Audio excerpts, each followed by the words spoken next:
We, Indian Armed Forces, know how to put these cowards into coffins. हमें बहुत गर्व feel हुआ कि हम दुश्मन के ऊपर हमारी आर्टिलरी की तोपों से इफेक्टिव फायर डाला।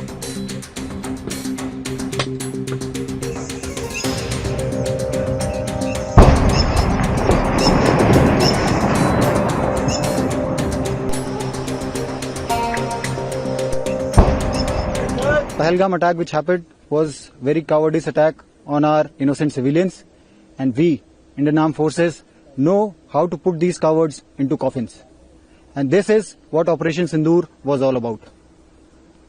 Just after the Indian Army decided to launch a decisive operation against the enemy terror infrastructure, we as artillery gunners have received the orders to deploy in our op area as soon as possible. We have deployed in a very short, quick time frame and then have started preparing our defences and waited for the right moment to come. On the night of 7th, 8th and 9th and 10th of May, when we received the orders, we hell broke on enemy. We have targeted more than 20 enemy positions and fired more than 600 rounds onto the enemy locations. And these enemy locations were specifically the enemy terror camps, their launch pads and the enemy post which supported or facilitated the infiltration into our own motherland. This gun is very advanced, is capable of targeting enemy way beyond the enemy's thinking. It can strike deep down inside the enemy territory. Just to give you a quick number, it can strike more than 15 kilometers. हमें बहुत गर्व feel हुआ कि हम दुश्मन के ऊपर हमारी आर्टिलरी की तोपों से इफेक्टिव फायर डाला और हमने पूरी टीम के साथ मिलकर दुश्मन के बैंकर्स और लॉन्चर पैड को बर्बाद किया। ये हमारे सैनिक के लिए एक प्राउड की बात है। ये तकरीबन 7 मई रात्रि के 1:30 या 35 मिनट के दौरान की कार्रवाई है। सबसे पहले सीज फायर का उल्लंघन पाकिस्तान ने किया था। जैसे ही पाकिस्तान ने सीज फायर का उल्लंघन किया और उसने हमारे ऊपर फायर किया तो हमने कुछ सेकंडों के लिए उसके फायर को जज़ब किया और उस पर तुरंत ही कुछ सेकंडों के अंदर ही हमने फायर भारी मात्रा में फायर डालकर उसके बंकर्स, उसकी कैजुअलिटी पहुंचाई। उसका जो एडमिनिस्ट्रेशन के होते उसके जो लॉन्चिंग पैड थे उनको बर्बाद किया। ये हमारी MMG है, 7.62 मीडियम मशीन गन इसका नाम है। इसकी जो फायर पावर है वो बहुत ही ज्यादा है। ये दुश्मन के लूप होल के अंदर फायर डालकर दुश्मन की कैजुअलिटी करती है। उसकी पोस्टों को बर्बाद, जो पोस्ट के अंदर जो दुश्मन के फौजी थे जो फायर कर रहे थे उनको हमने कैजुअलिटी पहुंचाया ताकि उनका फायर बंद हो जाए। देखिए, ये एक पाकिस्तान की घिनौनी हरकत थी जिसको हम टीवी या सोशल मीडिया के जरिए उसकी व्याख्या नहीं कर सकते, उसका दर्द महसूस नहीं कर सकते, लेकिन उसका दर्द मैं मेरी राइफल और मैं मेरी मैगजीन से कर सकता हूं। पाकिस्तान पर जब हमने भारी मात्रा के अंदर फायर डाला तो वो बिल्कुल बौखला गया। उसके बंकर हमने उड़ा दिए। जैसे ही हमने उसके बंकर, उसके लॉन्चिंग पैड, उसका एडम के सामान को उड़ाया तो वो हमारी टक्कर ना ले सका और उसने अपनी कायरता का प्रतीक देते हुए हमारे सिविल को टारगेट किया, जो एक फौजी के लिए अच्छा नहीं है। और फिर आपने जवाबी कार्रवाई की उससे भी ज्यादा? हमने उसकी जवाबी कार्रवाई बहुत ही ज्यादा की। दुश्मन ने हमारे जो डिफेंसेज हैं उनको ऊपर ड्रोन भी भेजे, लेकिन वो ड्रोन उन्होंने दूसरे देश से लिए थे। जो पाकिस्तान आर्मी के जवान, उनकी अच्छी ट्रेनिंग नहीं थी। तो जैसे ही हमारे जो डिफेंसेज के ऊपर ड्रोन आए तो हमने उनको अच्छी तरह से डिटेक्ट किया और उनको फायर डालकर बर्बाद भी किया। कुछ ड्रोन वापस चले गए, कुछ ड्रोन यहीं पर बर्बाद हो गए, कुछ ड्रोन नालों में गिर गए। जैसे ही उन्होंने हमारे सिविल को टारगेट बनाया, हमारे जो धार्मिक स्थलों को टारगेट बनाया, उसके बाद में हमने उनको और भी, यानी कि जो हमारी फायर पावर थी उसको कम से कम भी 2 गुना ज्यादा और फायर करके उसका जो भी कुछ जो नुकसान पहुंचाया था वो हमने बहुत ज्यादा मात्रा में पहुंचाया।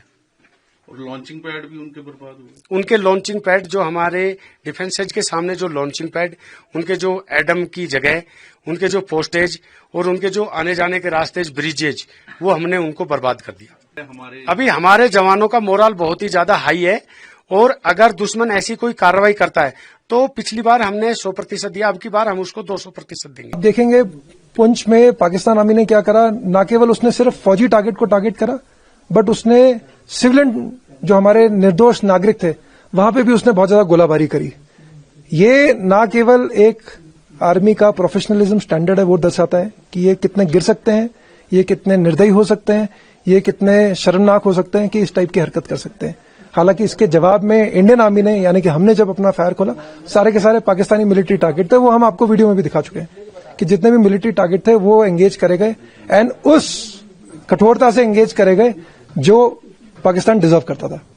ऑफिसर, इस दौरान में जो ऑपरेशन सिंदूर चल रहा था, इसमें जो शेलिंग हुई 6 से लेकर 10 तारीख तक, उसमें रिलीजियस इंस्टीट्यूशंस जो थे पुंछ के अंदर, गुरुद्वारास, मंदिर, मदरसास, उनको टारगेट किया गया। इवन मदरसा का एक टीचर जो है मदरसा के अंदर जाँ बाग शहीद हो गया। और इनोसेंट सिविलियन जो है वो 13 सिविलियन जो है वो शहीद हो गए।